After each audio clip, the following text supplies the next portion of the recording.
और अब राजस्थान की खबरों के लिए सीधे चलते हैं न्यूज रूम में हमारे सहयोगी पंकज श्रीवास्तव के पास। जी पंकज जी। शुक्रिया रितिका। राजस्थान की कई महत्वपूर्ण खबरें हमारे पास हैं, खासतौर पर जिन्हें अखबारों ने सुर्खियां बनाया है और विस्तार से उनके बारे में जानकारी दी है।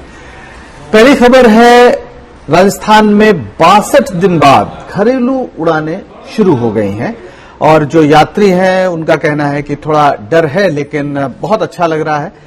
लेकिन पहले दिन जो 20 फ्लाइट्स तय थी उनमें 12 कैंसिल हुई हैं। ये भी एक बात है कि पूरी तरीके से नहीं उड़ान हो पाई है। सोमवार से 62 दिन बाद उड़ानें शुरू हुई हैं और जयपुर एयरपोर्ट से पहले दिन 20 फ्लाइट्स का शेड्यूल था जिसमें 12 उड़ानों को रद्द कर दिया गया और केवल 8 उड़ानों का ही संचालन होगा, यानी कहीं न कहीं खतरे को भांपा भी जा रहा है। एयरपोर्ट पर सुबह 10 बजे हैदराबाद के लिए फ्लाइट रवाना हुई और इसमें जो यात्री थे उन्होंने ये बात मानी कि थोड़ा डर लग रहा है, लेकिन यात्रा के नियमों का पालन करते हुए ये शुरुआत जो हुई है ये अगर आगे बढ़े तो बहुत अच्छा रहेगा। 25 मार्च से घरेलू उड़ानें पूरी तरीके से बंद हैं और अंतर्राष्ट्रीय उड़ानें 22 मार्च से ही बंद कर दी गई थी। तो कुल मिलाके राजस्थान में तमाम उन मुसाफिरों के लिए जो हवाई यात्रा करके तमाम दूसरे शहरों में जाना चाहते हैं उनके लिए ये अच्छी खबर है और उसमें 8 ऐसी उड़ानें हैं जो आज चली हैं, हालांकि तैयारी 20 की थी। और अगली खबर है जो बता रहा है कि किस तरीके से जो स्थिति है अभी कोरोना की वो बनी हुई है। इसमें एक खबर ये भी है कि बांसवाड़ा में प्रवासियों को क्वारंटीन सेंटर ले जा रहे कोरोना वॉरियर्स पर पथराव हुआ है। 1 जवान जख्मी और 8 लोग गिरफ्तार किए गए हैं। ये एक गंभीर मसला है क्योंकि इस तरह की घटनाएं पूरा कोरोना की लड़ाई को कमजोर करती हैं। ये खबर दैनिक भास्कर ने छापी है और राजस्थान में आज 62 पॉजिटिव मरीज मिले हैं और इनमें 25 केस अकेले पाली से हैं। ये एक गंभीर बात है और पाली में काफी इस तरह के मरीजों की मिलने की तादाद बढ़ रही है। और ये जो मारपीट हुई है इसके बारे में आपको हम जानकारी दे दें कि खासतौर पर जो प्रशासनिक टीम बांसवाड़ा जिले में रविवार शाम को प्रशासनिक टीम जो थी उस पर ग्रामीणों ने पथराव किया जिसमें कांस्टेबल चोटिल हो गया। ये घटना कुपड़ा के चित्रा डोंगरी स्थित जवाहर नवोदय आवासीय स्कूल द्वितीय में बनाए गए क्वारंटीन सेंटर की है। गुस्साए लोगों ने तहसीलदार ब्रजेश अग्रवाल और पुलिस बल के साथ धक्का मुक्की भी की। बाद में अतिरिक्त फोर्स मौके पर पहुंचा और भीड़ को तितर बितर कर रास्ता खोला गया। दरअसल अफवाह थी कि जो ये क्वारंटीन सेंटर है इसमें कोरोना संक्रमितों को रखा जाएगा और ग्रामीण इसका विरोध कर रहे थे। कुल मिलाकर कोरोना को लेकर बहुत सारी अफवाहें खासतौर पर ग्रामीण क्षेत्रों में फैल गई हैं जिससे प्रशासन को जगह जगह, न सिर्फ राजस्थान में, शायद ये देश के दूसरे राज्यों से भी ऐसी बहुत सी खबरें आती हैं जिसमें उन्हें परेशानियों का सामना करना पड़ रहा है। और एक खबर है ये टिड्डी दल को लेकर।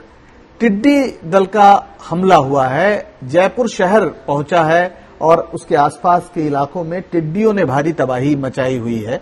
रविवार देर रात भी विद्याधर नगर में टिड्डियों के दल ने हमला बोला, यानी शहर में भी ऐसी तस्वीरें आपको देखने को मिलेंगी कि शहर में तमाम इमारतों पर चारों तरफ टिड्डियों ने जैसे एक घेरा बना लिया है। आपको लगेगा कि पूरी जो तस्वीर है उसमें इतने स्पॉट्स नजर आएंगे कि समझ में नहीं आएगा क्या है, लेकिन आप ध्यान से देखेंगे तो समझ में आएगा। ये टिड्डियों का हमला है जो शायद हजारों साल से इस तरह से हमला करते रहे, लेकिन बहुत दिनों बाद ये कहा जा रहा है कि गर्मियों में इस तरह का हमला पहली बार लोगों की याद में पहली बार है।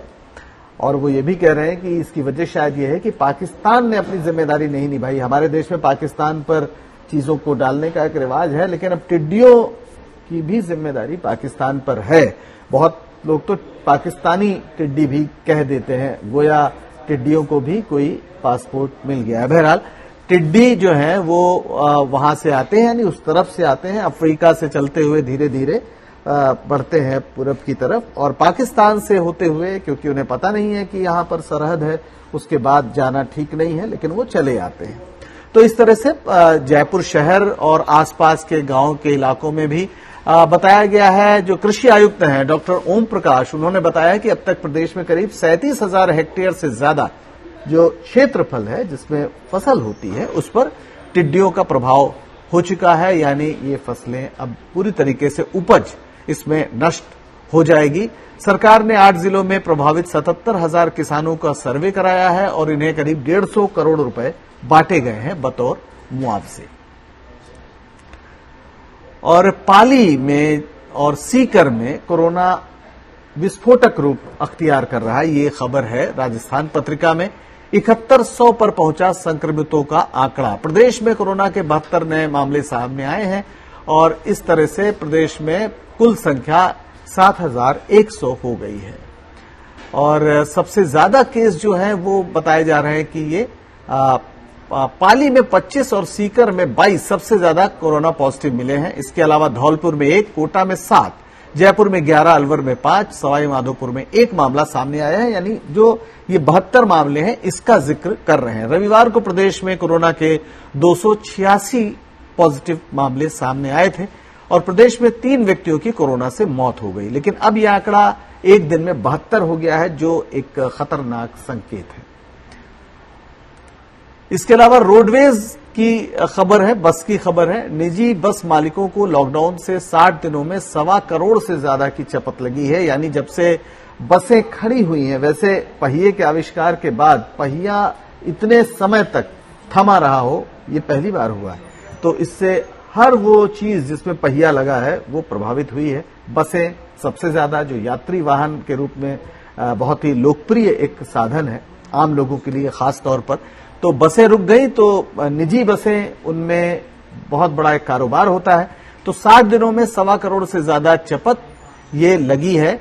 रावत भाटा से खबर है और इसमें लिखा गया है कि कोरोना संक्रमण और लॉकडाउन को 60 दिन से ज्यादा का समय हो गया है, लेकिन कोटा रावत भाटा मार्ग पर रोडवेज और निजी बसों का संचालन अभी शुरू नहीं हुआ है। हालांकि प्रदेश में कुछ जगह ये संचालन, जो सरकारी बसें हैं उनका इससे शुरू हो गया है।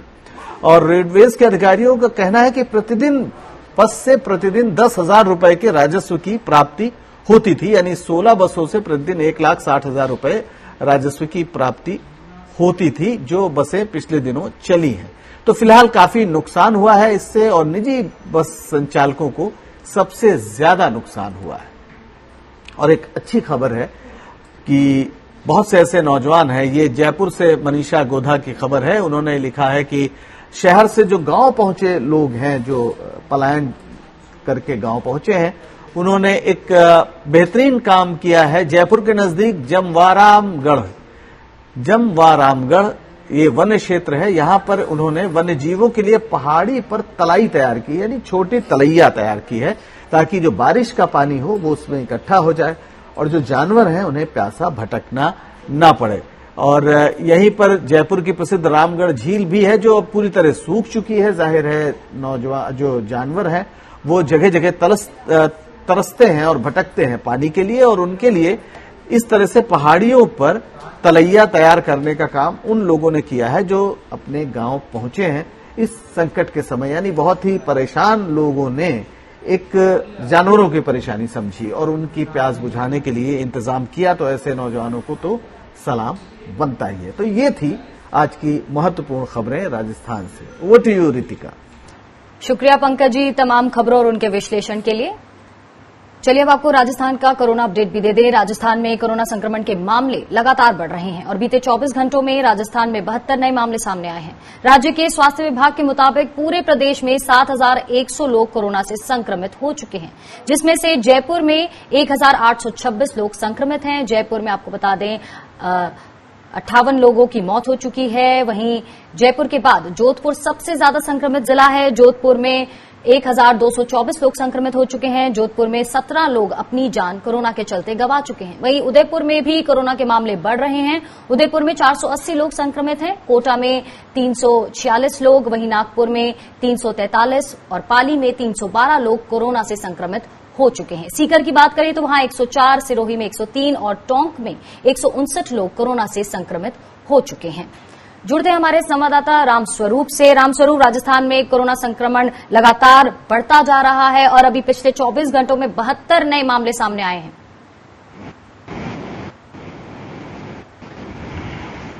देखिए, अभी एक रिपोर्ट और आ गई है, अपडेट रिपोर्ट आई है।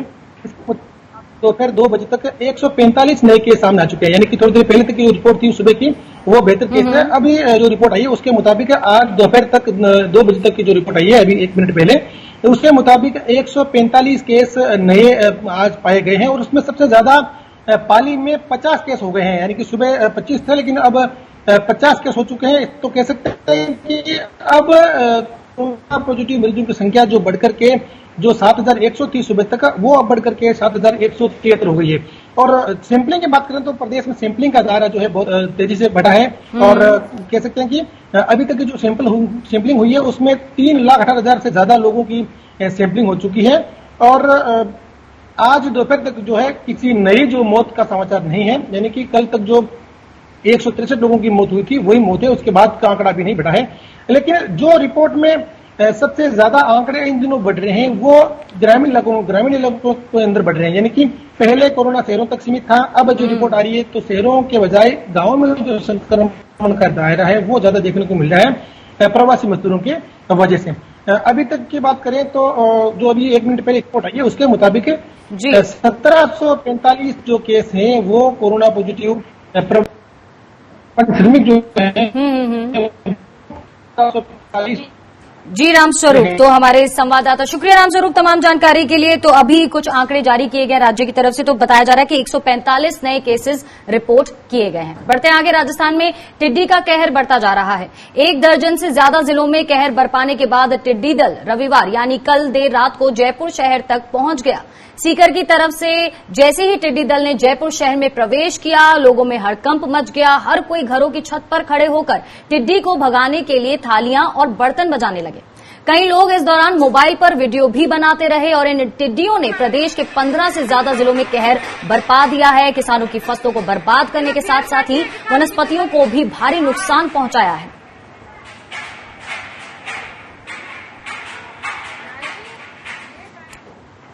तो राजस्थान की खबरों में इतना ही।